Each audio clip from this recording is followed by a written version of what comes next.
য'ত নেকি সমগ্ৰ বিশ্বৰ লগতে ভাৰত মহামাৰী কৰোণাৰ সৈতে যুঁজাত ব্যস্ত হৈ আছে, য'ত নেকি কৰোণা মহামাৰীৰ পৰা ৰক্ষা পাবলৈ গোটেই বিশ্ব দিনে নিশাই যুঁজি আছে, তেনে সময়ত ভাৰতৰে মহাৰাষ্ট্ৰৰ পালঘৰত নৃশংস হত্যাকাণ্ডই নিউজ আৰু ছ'চিয়েল মিডিয়াত তলপাৰ লগাইছে।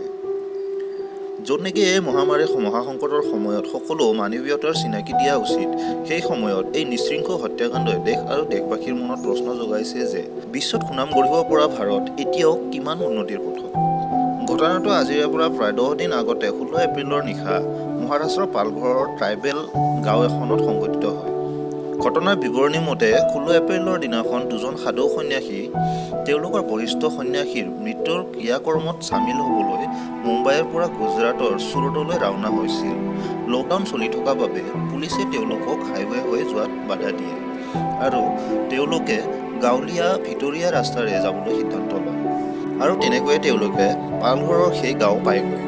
সূত্ৰৰ দাবী মতে কেইবাদিনৰ পৰা সেই অঞ্চলত কিডনী, চকু আদি অংগৰ বাবে কিডনেপিং হোৱাৰ উৰাবাতৰি চলি আহিছিল আৰু ৰাতি তেওঁলোক তাত গৈ পোৱাত সন্দেহত লৈ ভালকৈ সোধপোছ নকৰাকৈয়ে তেওঁলোকক মাৰিব সিদ্ধান্ত লয়। সেই অঞ্চলৰ পঞ্চায়তৰ মুখ্য চিত্ৰা চৌধুৰীয়ে তেওঁৰ মন্তব্যত কয় যে খবৰটো পায়েই তেওঁ ঠাইডোখৰত উপস্থিত হয় আৰু কথাৰ বুজ ল'ব চেষ্টা কৰে, কিন্তু তেতিয়া তাত ভিৰ উগ্ৰ হৈ পৰিছিল। তেওঁ তাত পুলিচ গৈ নোপোৱালৈকে মানুহখিনিক ৰখাবলৈ আপ্ৰাণ চেষ্টা কৰে আৰু তেওঁ নিজেও আঘাতপ্ৰাপ্ত হয়। পুলিচ অহাৰ পিছত তেওঁ তাৰ পৰা আঁতৰি আহিব লগা হয়, নহ'লে তেওঁকো মাৰি পেলালেহেঁতেন বুলি তেওঁ তেওঁৰ মন্তব্যত কয়। কিন্তু দুশজনীয়া এই উগ্ৰ ভিৰটো পুলিচেও চম্ভালিব নোৱাৰে আৰু পুলিচৰ সন্মুখতে ড্ৰাইভাৰসহ সাধু সন্যাসী দুজনক মৰিয়াই মাৰি পেলায়। পুলিচৰ সন্মুখত এনে হত্যাকাণ্ড সংঘটিত হোৱাই প্ৰশাসনে 2জন পুলিচ কৰ্মীক ছাছপেণ্ড কৰে আৰু এতিয়ালৈকে 9জন নাবালিগসহ 110জন দুষ্কৃতিকাৰীক গ্ৰেপ্তাৰ কৰে। আচলতে এই নৃশংস হত্যাকাণ্ড কেনেকৈ হ'ব পাৰে? এখন গাড়ীত ড্ৰাইভাৰসহ 2জন আৰোহী কোনো জৰুৰী কামত আন এখন ৰাজ্যলৈ যাব ৰাওনা হয়।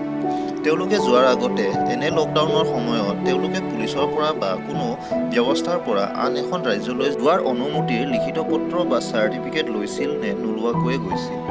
যদিহে লৈ গৈছিল, হাইৱে হৈ যোৱাত পুলিচে কিয় বাধা দিলে? আৰু যদিহে লোৱা নাছিল, তেওঁলোকৰ ইমানখিনি জ্ঞান কিয় নহ'ল যে লকডাউনৰ দৰে পৰিৱেশত তেওঁলোকে অনুমতিৰ পত্ৰ নোলোৱাৰ দৰে ভুল কৰিব পাৰিলে? আকৌ যদিহে তেওঁলোকৰ লগত লিখিত অনুমতি আছিল, গাঁওবাসীৰ মাজত এনে এজন ব্যক্তি নাছিল নে যে যিজনে সেইখনক চাই গাঁৱৰ মানুহখিনিক বুজাব পাৰিলেহেঁতেন? আৰু এনেকৈ আজিও মানুহবোৰে আইন হাতত তুলি লোৱাটো কিমান যে হতাশাজনক। এই নৃশংস হত্যাকাণ্ডত যিসকল বৰ্বৰ লোক আছিল, তেওঁলোক বাস্তৱতেই ডাঙৰ অপৰাধী আৰু তেওঁলোকে শাস্তি পোৱাটো উচিত। যেতিয়ালৈকে এনে অপৰাধৰ উচিত বিচাৰ কৰি প্ৰশাসনে অপৰাধীক কঠোৰ শাস্তি নিদিয়ে, এনেধৰণৰ নৃশংস অপৰাধ কম নহয়। পিছে তেওঁলোকে আজিৰ সময়তো যে তেনে পাশবিক দুষ্কৰ্ম কৰিলে, ইয়াৰ বাবে মাথো তেওঁলোকেই দায়ী নে? দকৈ ভাবিব গ'লে ইয়াৰ আচল কাৰণটো শিক্ষাৰ অভাৱ নহয়নে? আজিও দেশৰ বহু সংখ্যক ঠাই সাক্ষৰতাৰ দিশত বহুত পিছপৰি আছে আৰু এই পালঘৰৰ লোকসকল একেবাৰে অশিক্ষিত লোক, তাতে আকৌ ট্ৰাইবেল সমাজ। ডিজিটেল ইণ্ডিয়াৰ কথা কৈ গৌৰৱ কৰা দেশত সময়ে সময়ে এনে বৰ্বৰ নৃশংস হত্যাকাণ্ড চলি আহিছে।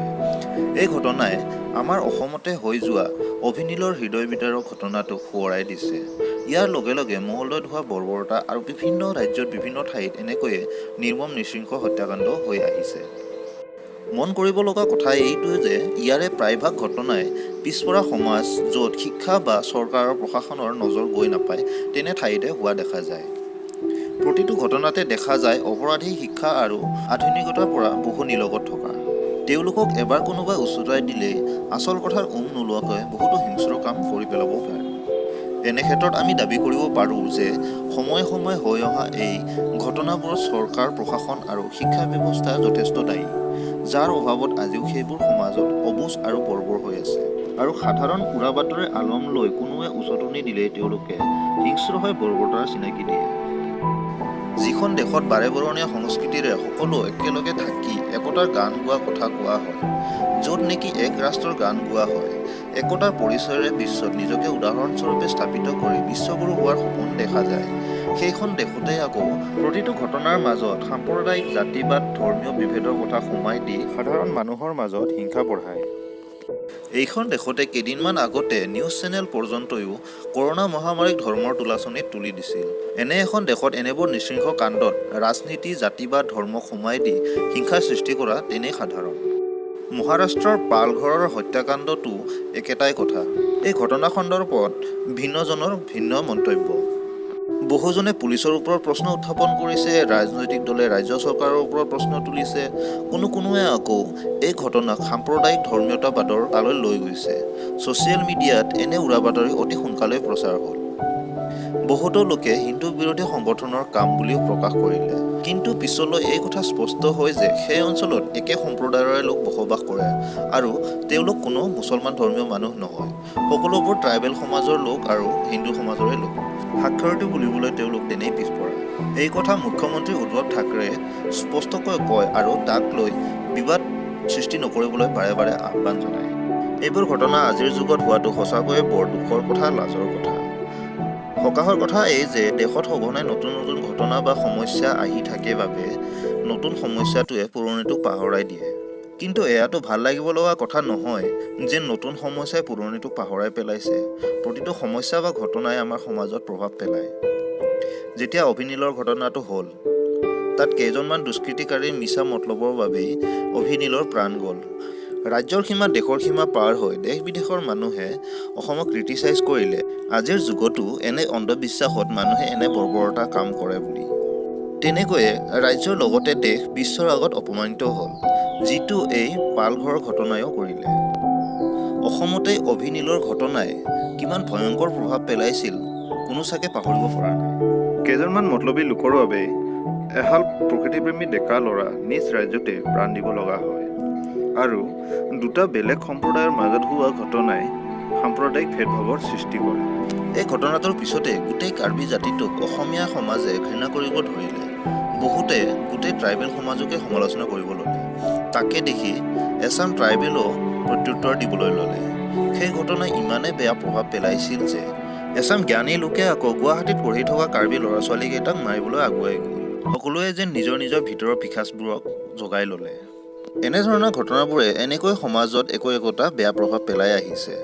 দুখৰ বিষয় এয়াই যে যেতিয়ালৈ শিক্ষা ব্যৱস্থাই এই গাঁও অঞ্চলবোৰত প্ৰসাৰিত নহয়, সেই পিছপৰা লোকসকলৰ উন্নতিৰ ছাঁ নাপায়, এই অঘটনবোৰ সময়ে সময়ে হৈ থাকিব।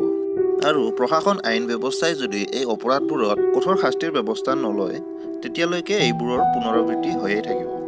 কিন্তু ইয়াক লৈ চৰকাৰ সচেতন হোৱা দেখা নাযায়। দেশৰ প্ৰতিখন ৰাজ্যই আজি দিল্লীৰ চৰকাৰৰ পৰা শিকা উচিত আৰু সকলো ঠাইৰে শিক্ষা ব্যৱস্থা, স্বাস্থ্যসেৱাৰ ব্যৱস্থা, পিছপৰা লোক গাঁওসমূহত উন্নতিকৰণ কৰাত হাতে কামে লাগিলেহে এনেধৰণৰ নহ'বলগীয়া অঘটনবোৰ বন্ধ হ'বগৈ। তেতিয়াহে যদি আমি নিজকে ডিজিটেল ইণ্ডিয়াৰ নাগৰিক ৰূপে গৌৰৱ কৰিব পাৰোঁ। অন্যথা এনেকৈয়ে সময়ে সময়ে অসমৰ অভিনীল, মহাৰাষ্ট্ৰৰ সন্যাসীকেইজনৰ দৰে কাহানিৰ পুনৰাবৃত্তি ঘটি থাকিব। আৰু ভাৰতক বিশ্বগুৰুৰ ৰূপত চাব বিচৰা বহুতৰে সপোন হৈয়ে ৰ'ব। যিবোৰ ভাৰতীয় ডিজিটেল ইণ্ডিয়াৰ কথা কৈ নিজকে গৌৰৱবোধ কৰে, তেওঁলোকৰ গৌৰৱৰ কোনো অৰ্থই নাথাকিব। সেয়ে প্ৰতিবাৰ কোৱাৰ দৰে সকলোকে অনুৰোধ কৰোঁ, বুজন হওক, সচেতন হওক।